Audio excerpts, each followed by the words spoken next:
సోదరులందరికీ నమస్కారములు. హైటెక్ అన్నదాత స్వాగతం. ప్రతి ఒక్కరూ హైటెక్ అన్నదాత ఛానల్ని సబ్స్క్రైబ్ చేయండి, లైక్ చేయండి, షేర్ చేయండి. ఈరోజు మొక్కజొన్న పంటలో మెలకువలు, యాజమాన్య పద్ధతులు, ఏ టైంలో ఏ మందు వేయాలి, ఎలా ఈ పంట సాగును సాగించుకోవాలనే విషయాల్ని రైతులందరికీ వివరంగా తెలియజేసే ప్రయత్నం చేస్తున్నాం. ప్రతి ఒక్కరూ ఛానల్ని సబ్స్క్రైబ్ చేయండి. మొక్కజొన్న పంట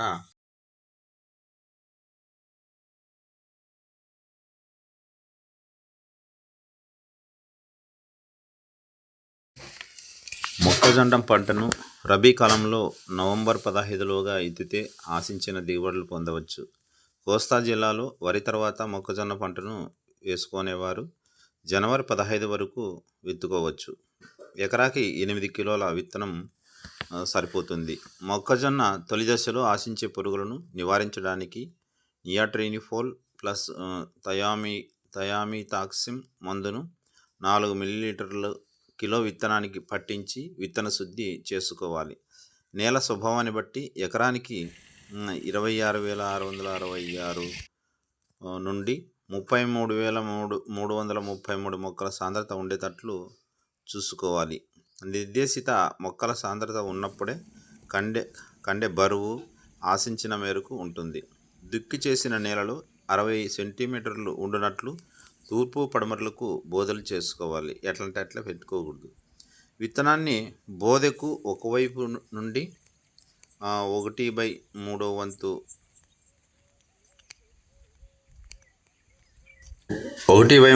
వంతు ఎత్తులో 20 సెంటీమీటర్ల దూరంలో విత్తుకోవాలి. విత్తిన 1-2 రోజుల్లోపు అట్రాజిన్ 50% కలుపు మందును తేలిక నేలల్లో ఎకరానికి 800 గ్రాములు, బరువు నేలలో 1200 గ్రాముల చొప్పున 200 లీటర్ల నీటిలో కలిపి నేలపై తగినంత తేమ ఉన్నప్పుడు పిచికారీ చేసుకోవాలి. అంటే కలుపు రాకుండా ఈ మందును అట్రాజిన్ మందును కలుపుకొని పిచికారీ చేయాలి. ఆ తర్వాత 25-30 రోజులు కలుపు ఉధృతిని బట్టి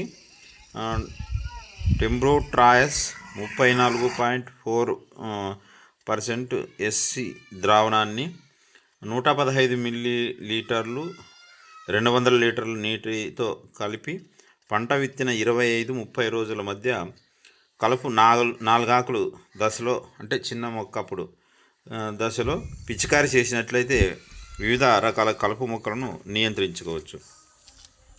రబీ కాలంలో 80 నుండి 96 కిలోల నత్రజని, 32 కిలోల భాస్వరము, 32 కిలోల పొటాష్ ఇచ్చే ఎరువులను వేసుకోవాలి.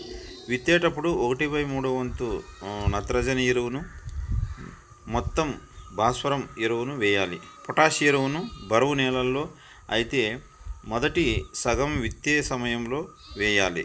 పైపాటుగా మిగతా నత్రజనిని 1/3 వంతు విత్తిన 30-35 రోజుల మరియు మిగిలిన 1/3 వంతు విత్తిన 50-55 రోజులకు వేసుకోవాలి. పంట తొలి దశ నుండి కత్తెర పురుగు విషయంలో రైతులు జాగ్రత్తలు తీసుకోవాలి. పంట విత్తిన వారానికి ఎకరానికి 4-5 చొప్పున లింగాకర్షక బుట్టలు ఏర్పాటు చేసుకోవాలి. అక్కడక్కడ ఏర్పాటు చేసుకుంటే బాగుంటుంది.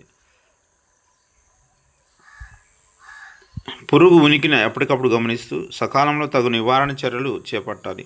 పంట మొలకెత్తేటప్పటి నుండి కండె తయారయ్యే దశ వరకు పురుగు ఉధృతి ఉంటుంది. మొదటి దశ గొంగలి పురుగు ఆకులపై పత్రహరితాన్ని గోకి తింటుంది. ఆకుపై రంధ్రాలను చేస్తుంది. ఇటువంటి రంధ్రాలు ఆకులపై నిలువుగా కనిపిస్తాయి.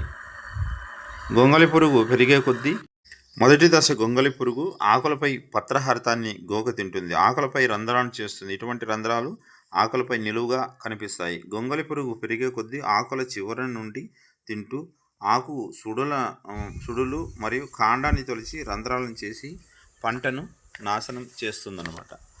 ఈ నష్టపరుస్తుంది. పురుగు తిని విసర్జించిన పదార్థంతో మువ్వంతా నిండి ఉంటుంది. పురుగు తీవ్రతను బట్టి పంట 8-14 రోజుల దశలో ఇమాక్టేసిన్ బెంజోయేట్ 5 SG మందును 0.4 గ్రాముల లీటర్ నీటికి పంట 15-21 రోజుల దశలో స్పెనోటోవస్ 11.7 0.5 మిల్లీలీటర్ల నీటి కలిపి ఆకుల సుడులు బాగా తడిచేటట్లు పిచికారీ చేయాలి. రైతులు సామూహికంగా ఈ సస్యరక్షణ పనులు చేపడితే మంచి ఫలితాలు. మొత్తంగా ఈ కత్తెర పురుగు పోవాలంటే ఇది తౌడు బెల్లం బాగా కలిపి చిన్న మొక్కలప్పుడే ప్రతి మొక్కకి సుడులోకి మొదల్లోకి పోస్తే ఈ కత్తెర పురుగు అనేది ఖచ్చితంగా పోతుంది.